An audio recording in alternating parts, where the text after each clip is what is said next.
Hello dear friends, welcomes to our channel. I am Achal Verma, Assistant Professor SRP कुम्हारी छत्तीसगढ़। इसके पहले के video में हमने स्टडी किया था प्रिंसिपल ऑफ ड्रग एक्शन। ये इसका पार्ट 2 है जिसमें हम फैक्टर्स अफेक्टिंग ड्रग एक्शन के बारे में स्टडी करेंगे। तो आइए स्टार्ट करते हैं कौन कौन से फैक्टर्स हैं जो कि इसको अफेक्ट करते हैं। तो ऐसे कौन से फैक्टर हैं जो कि ड्रग एक्शन को अफेक्ट करते हैं, तो इसको पहले हम ब्रीफ में देखते हैं। Body size, age, sex, species and race, genetics, route of administration, environmental factors and time of administration, psychological factor and pathological states। तो ये कुछ फैक्टर्स हैं जिनकी वजह से ड्रग के जो एक्शन है उनमें कुछ ना कुछ चेंजेस देखने को मिलते हैं। एक एक करके हम स्टडी करेंगे। पहला है बॉडी साइज़। बॉडी साइज़ जो है बहुत ज़्यादा अफेक्ट करता है क्योंकि वहाँ पे ड्रग का कंसंट्रेशन जो है वो अफेक्ट होता है। Influence the concentration of the drug attend at the site of action. Site of action पे कितना ड्रग पहुँच रहा है ये बॉडी साइज़ पर डिपेंड करता है। जैसे अगर कोई पर्सन बहुत ओबेस है या कोई पर्सन बहुत लीन है तो उनके लिए जो हम डोज चूज़ करेंगे किसी ड्रग का वो वेरी करेगा। इसी तरह किसी चिल्ड्रन के लिए अगर हम डोज कैलकुलेट करते हैं तो वो भी अलग से ही हम कैलकुलेट करके उनको देंगे ताकि उनके बॉडी वेट या जो उनका बॉडी सरफेस एरिया है, अब आजकल सरफेस एरिया को ज़्यादा ध्यान में रखा जाता है तो बॉडी के सरफेस एरिया के अकॉर्डिंग डोजिंग की जाती है, अदरवाइज टॉक्सिसिटी के चांसेस हो सकते हैं। इसके लिए फॉर्मूला है individual dose equal to body weight in kilogram divided by 70 multiplied by average adult dose. Age, second factor है एज। जैसे एज में हम समझ रहे हैं कि कुछ जो है बच्चे हैं, कुछ यंगर पर्सन है और कुछ एल्डर पर्सन है, तो हर एक एज पे ड्रग का जो इफ़ेक्ट होता है वो अलग अलग देखने को मिलता है क्योंकि जो न्यू बॉर्न होते हैं उनमें लो ग्लोमेरुलर फिल्ट्रेशन रेट होता है और साथ ही ट्यूबुलर सेक्रेशन भी उनमें बहुत कम होता है।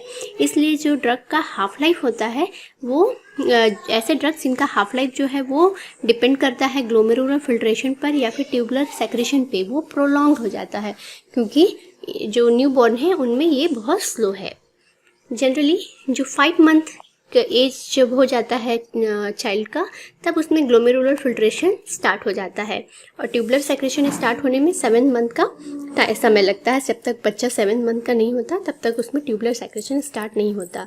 इस एज से पहले अगर हम ड्रग देते हैं उसको, ऐसे ड्रग्स जिनका एक्सक्रीशन जो है डिपेंड कर रहा है ग्लोमेरुलर फिल्ट्रेशन रेट पर या ट्यूबुलर सेक्रेशन पे, तो उनका एक्सक्रीशन बहुत कम होगा, बहुत धीरे धीरे होगा। इसी तरह जो न्यू बॉर्न होते हैं, चिल्ड्रन होते हैं, उनमें हेपेटिक मेटाबॉलिज्म इनएडिक्वेट रहता है। जैसे हम एग्जांपल देखते हैं, क्लोरामफेनिकोल प्रोड्यूस करता है ग्रे बेबी सिंड्रोम। अगर हम क्लोरामफेनिकोल छोटे बच्चों को देते हैं तो उनका प्रॉपर मेटाबॉलिज्म ना होने की वजह से टॉक्सिसिटी होती है जिसकी वजह से ग्रे बेबी सिंड्रोम होने के चांसेस बढ़ जाते हैं। इसी तरह अगर हम एल्डर पर्सन में देखें तो उनमें रीनल फंक्शन डिक्लाइन होता है जिसकी वजह से जो डोज है हमको रिड्यूस करके देना पड़ता है ताकि उनका एक्सक्रीशन प्रॉपरली हो सके।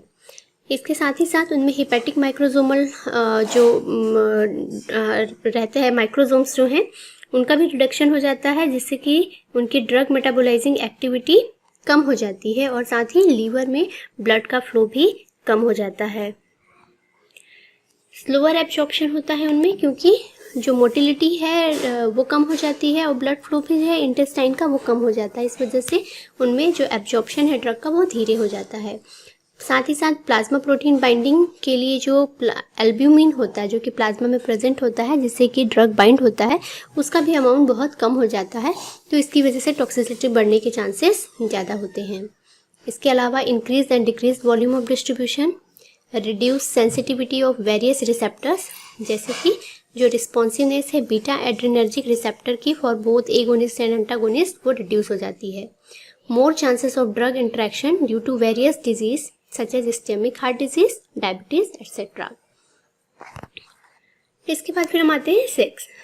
यहाँ पर मेल एंड फीमेल्स का बॉडी साइज जो है वो डिफर करता है। फीमेल का बॉडी साइज जो होता है जनरली मेल की बॉडी साइज के कंपैरिजन में लो होता है, कम होता है, तो इसलिए वहाँ पर लो डोज रिक्वायर्ड होता है।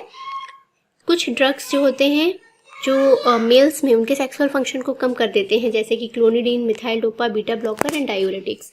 इसके अलावा कुछ ड्रग्स जो है अगर हम फीमेल के इसमें बात करते हैं तो फीमेल में हमको ध्यान रखना पड़ता है प्रेगनेंसी, मेंस्ट्रुअल साइकिल को, ये सब चीज़ों को ध्यान में रखना पड़ता है। तो अगर प्रेगनेंसी और लैक्टेशन क्योंकि प्रेगनेंसी के समय अगर हम कोई दवाई दे रहे हैं तो बहुत चांसेस होते हैं कि वो फीटस को अफेक्ट करते हैं। तो ड्यूरिंग प्रेगनेंसी बहुत सारे फिजियोलॉजिकल चेंजेस होते हैं, जैसे कि गैस्ट्रोइंटेस्टाइनल मोटिलिटी कम हो जाती है, plasma and extra cellular fluid volume भी एक्सपांड हो जाता है, रीनल ब्लड फ्लो कम इंक्रीज हो जाता है, एंड हिपैटिक माइक्रोजोमल एंजाइम्स उनका भी इंडक्शन हो जाता है, जिससे कि उनका मेटाबॉलिज्म वो फास्ट करते हैं। स्पीसीज एंड रेस, इसमें जैसे हम सिंपल एग्जांपल हम अपने एक्सपेरिमेंट्स करते हैं लैब में, तो हम बहुत सारे एनिमल्स को यूज़ करते हैं, जैसे कि रैबिट हो गए, रैट हो गए। तो ये इतने सारे एनिमल्स हम क्यों यूज़ करते हैं? क्योंकि कुछ ड्रग जो है किसी एनिमल में बहुत अच्छी एक्टिविटी देते हैं, जबकि कुछ ड्रग किसी एनिमल में बहुत अच्छी एक्टिविटी देते हैं।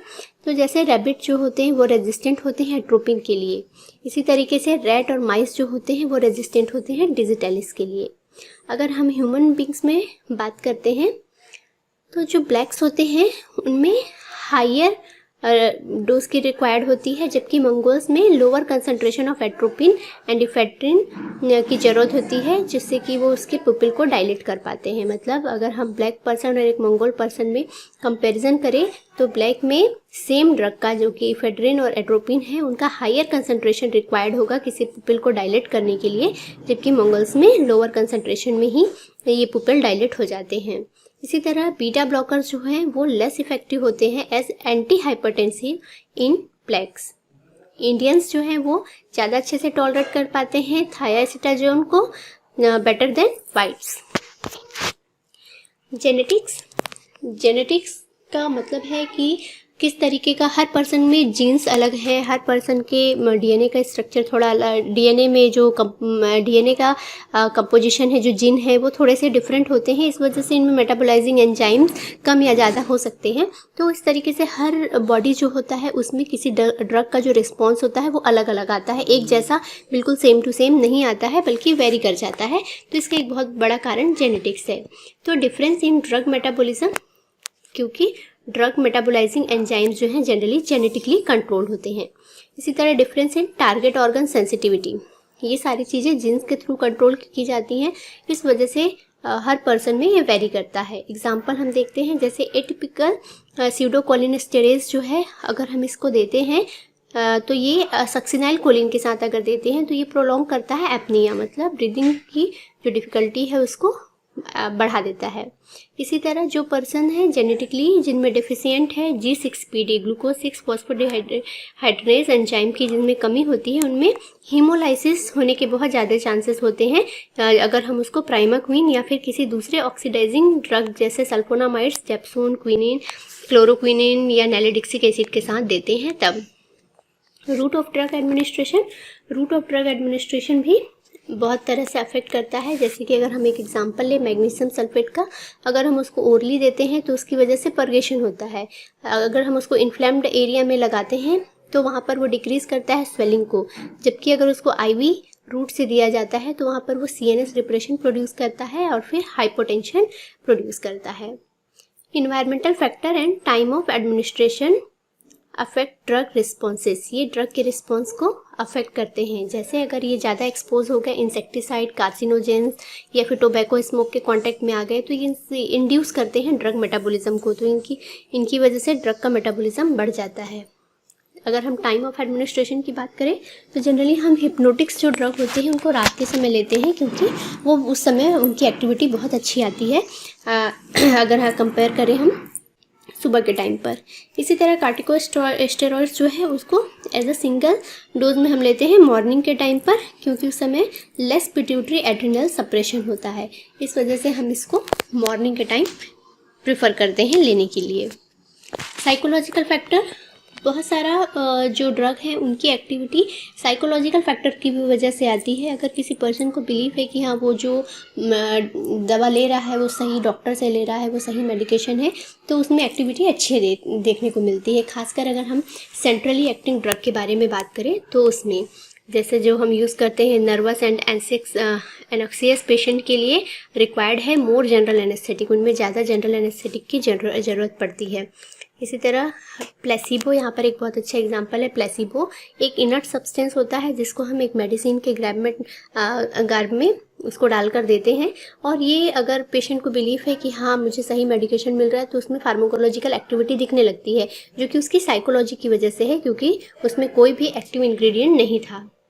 पैथोलॉजिकल स्टेट, बहुत सारे डिजीज़ जो है इन्फ्लुएंस करते हैं ड्रग के डिपोजिशन को और ड्रग के एक्शन को, जैसे कि gastrointestinal disease, liver disease, kidney के से related disease, congestive heart failure, thyroid disease. तो इस तरीके से बहुत सारे डिजीज़ हैं जिनकी वजह से बॉडी का फंक्शन, बॉडी का मेटाबॉलिज्म, एब्जॉर्प्शन, ये सब चेंज हो गया होता है। इसलिए जब ड्रग को इस समय दिया जाता है तो ड्रग की एक्टिविटी कहीं ना कहीं अफेक्ट होती है।